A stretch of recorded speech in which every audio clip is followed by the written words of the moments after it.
Hola, hola, ¿cómo estamos alumnos del cuarto año? Nos volvemos a encontrar ya casi terminando nuestra clase de estadística 1. En esta oportunidad vamos a estar viendo la clase de distribución normal o también se le llama distribución de Gauss. Nosotros habíamos ya desarrollado en la clase pasada las distribuciones probabilísticas de Bernoulli o la distribución binomial, y también hemos desarrollado la clase de la distribución de Poisson.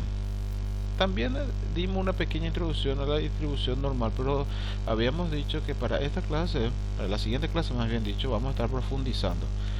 Ok, la distribución normal es un tipo de distribución probabilística también, solamente que en este caso se aplica a variables continuas. ¿Okay? Es una distribución para variables continuas y se tiene que tener en consideración que se aplica a n mayor a 30, es decir, para muestras grandes se le dice en este caso. Bueno, ¿por qué es importante la distribución normal? Nos dice que tiene propiedades que hace aplicable a muchísimas mediciones continuas, como le dije, es aplicable a variables continuas, ¿ok? Como el peso, la talla, coeficiente intelectual y lo demás. Se puede utilizar para aproximar varias distribuciones discretas de probabilidades y de esta forma evitar molestos cálculos. Es decir, nosotros tenemos distribuciones con datos discretos y podemos aproximarnos a valores continuos utilizando la aproximación de distribuciones de variables discretas a distribuciones normales, es decir, de la binomial a la normal en este caso sería. Muy bien. La variable aleatoria continua que nosotros vamos a estar considerando sigue una distribución normal, es decir, la gráfica que va a representar, que lo voy a estar mostrando en el ejemplo, sigue una curva y esa curva se le llama campana de Gauss. ¿Está bien? Solamente que tenemos que tener en consideración que la distribución normal se utiliza la media como nu y la desviación típica como sigma. ¿Está bien? Entonces para que se verifique que corresponde a una variable, a una distribución normal, se tiene que tener en cuenta que la variable puede tomar todos los valores reales, es decir, ya que es una variable continua, puede tomar cualquier valor dentro de un intervalo. La función de densidad de la expresión matemática, la campana de Gauss, es esta, es decir, la función que representa la curva, la función que representa o que grafica la curva es la que tenemos aquí. Bien. Y como le dije, la curva que va a representarse en el plano cartesiano se le llama campana de Gauss o curva de Gauss, como ustedes quieran. Acá tenemos algunas referencias. La e, ustedes saben que viene a ser la base del logaritmo neperiano, que es un valor constante, que sería 2.71. El valor pi viene a ser también un valor constante, que es 3.14. La x viene a ser la abscisa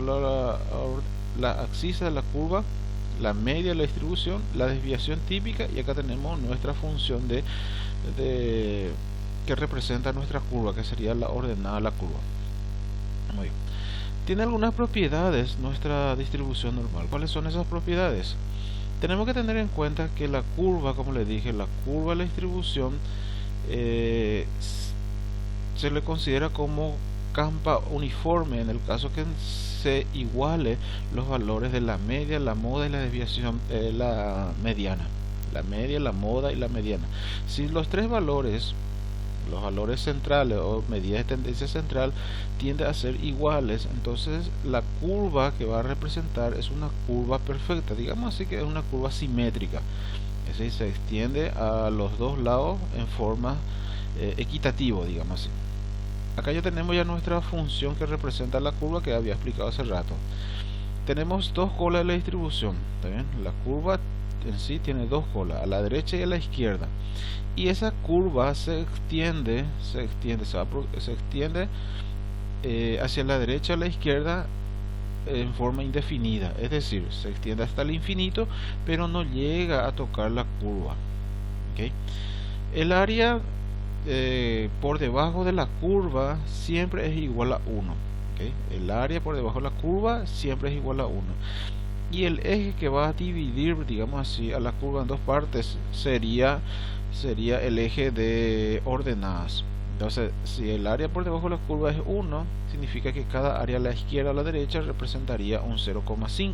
0,5 a la izquierda, 0,5 sería a la derecha. ¿Por qué es igual a 1? Porque la suma de las probabilidades dentro de un espacio muestral es igual a 1 y se entiende que la distribución es una distribución probabilística. Es siempre positiva la función x y tiene una asíntota horizontal sobre el eje x, es decir, el área por debajo de la curva siempre va a ser, o vamos a estar considerando como positivo. ¿Okay? Ustedes saben que el área no puede ser negativo, entonces los valores estándar z que vamos a estar viendo después, sí, esos valores pueden tomar valores negativos porque puede extenderse hacia el lado negativo del plano cartesiano. ¿Está bien? Pero el área siempre va a ser de signo positivo. El número de clases de la distribución es infinito, es decir, nosotros sabemos que vamos a estar trabajando con variables continuas, entonces la distribución en sí o el intervalo de clase puede ser tan pequeña que como querramos, siempre vamos a incluir esos valores dentro de la distribución. Solo se puede calcular la probabilidad de representar un intervalo, lógico. Acá si vamos a trabajar con intervalos, solamente lo que está dentro de ese intervalo vamos a estar determinando el área de esa proporción. Ok, el área por debajo de la curva, como les dije, siempre va a ser igual a 1. ¿Okay? Y hay algunas características que tenemos que tener en consideración. Esta parte vamos a estar profundizando más bien para las clases de estadística 2, que cuando desarrollemos la clase de estimaciones de estadística o intervalos de confianza. Pero no está por demás explicar ya adelantando. Nosotros sabemos que la media es un valor de tendencia central, está en el medio, ¿verdad? Y tenemos que tener en consideración que la media es calculado en base a unos ciertos errores típicos. A ese error típico se le considera como desviación típica, ¿verdad? Errores típicos son desviaciones típicas. Y nos dicen las características que si yo le sumo o le resto una desviación típica a la media, el área que representa por debajo de la curva toma el 68,3% de esas observaciones. Es decir, el área por debajo de esa curva, considerando la media, considerando menos una desviación típica o más una desviación típica, tomamos el área por debajo como 68,3% de ese sector. En el caso que fuese dos desviaciones típicas, a la derecha y a la izquierda, entonces el área que corresponde sería un 95,4%. Y en el caso que sea tres errores típicos, es decir, se extiende más hacia la derecha y a la izquierda, ¿okay? Se aumenta la cantidad de errores típicos a 3, entonces en este caso estamos tomando una observación correspondiente al 99,7% del área por debajo de la curva. Tipificación de variables, esto es lo que nos interesa también, que vamos a estar usando. Si nosotros consideramos una campana uniforme o simétrico, entonces considerando que la media, la moda y la mediana son iguales, entonces me dicen las características que el valor n o la puntuación n de la tipificación de variables es de 0,1. ¿Qué me quiere decir eso? El 0 representa la media y el 1 representa la desviación típica. Entonces la media, esto solamente va a estar ocurriendo o vamos a estar considerando cuando la media, la mediana y la moda son todos iguales. Entonces tiene una curva simétrica y se considera que la puntuación tipificada en este caso viene a ser a media, sigma, es decir 0,1 sería para nuestro caso. ¿Cómo vamos a hacer para realizar la tipificación de variables? Primero tenemos que centrar o trasladar la media de la distribución al origen de coordenadas. Nosotros vamos a dibujar el plano cartesiano y la media va a estar en el centro del plano cartesiano.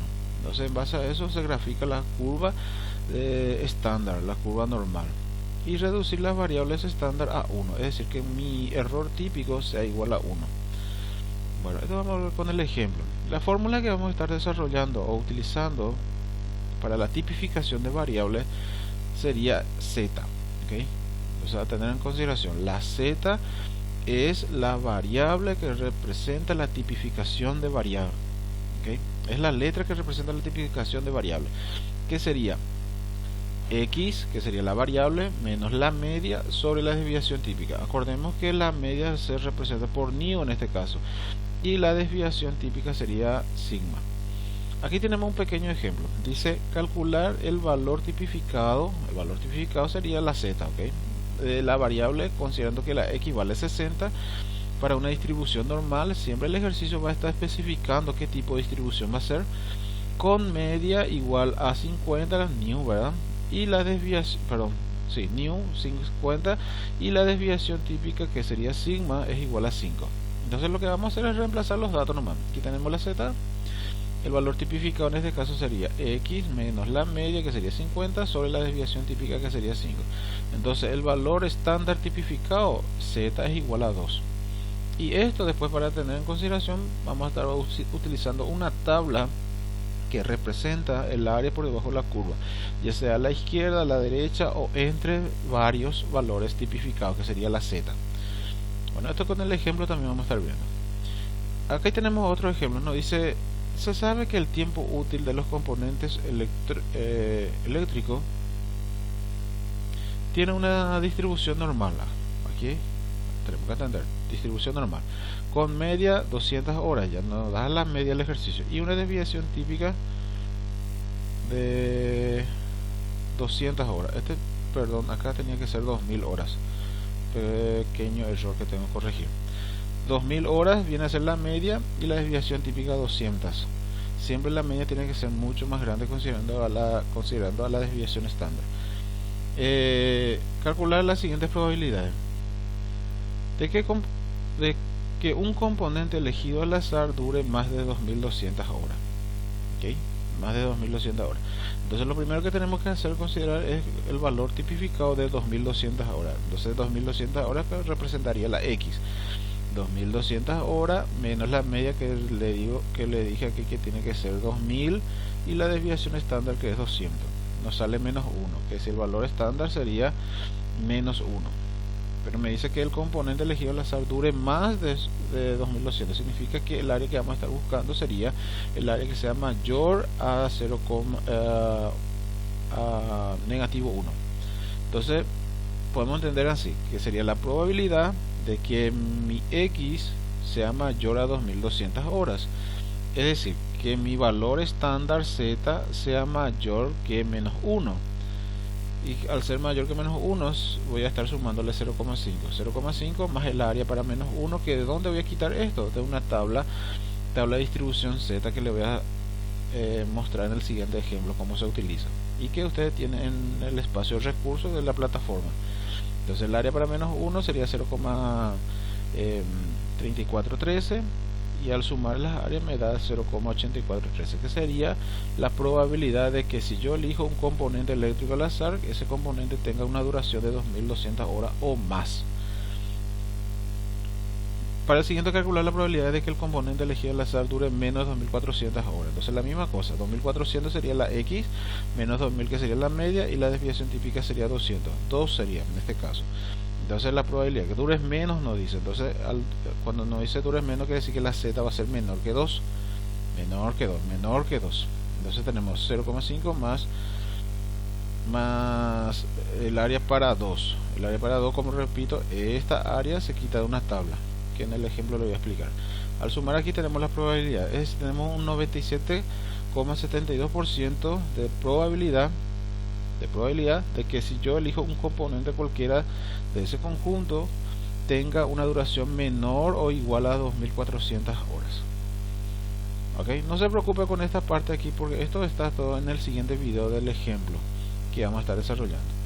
Y la otra situación que me dice es calcular la probabilidad de que un componente elegido al azar dure entre 2200 y 2400. Ya tenemos ya para 2200. Vamos a llamarle Z1 para 2200 y vamos a llamarle Z2 para 2400. Son dos Z que vamos a estar considerando en nuestra tabla.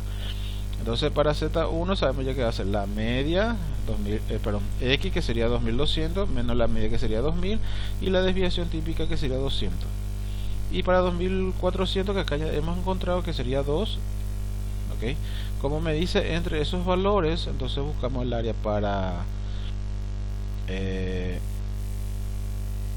menos 1 y 2. ¿Está bien? Menos 1 y 2. Las dos áreas se suman en este caso. Estas áreas, repito, que se quita de la tabla. Muy bien, vamos a ver algunos ejemplos para entender mejor, pero esta sería la idea principal de nuestra clase de hoy, que sería la distribución normal.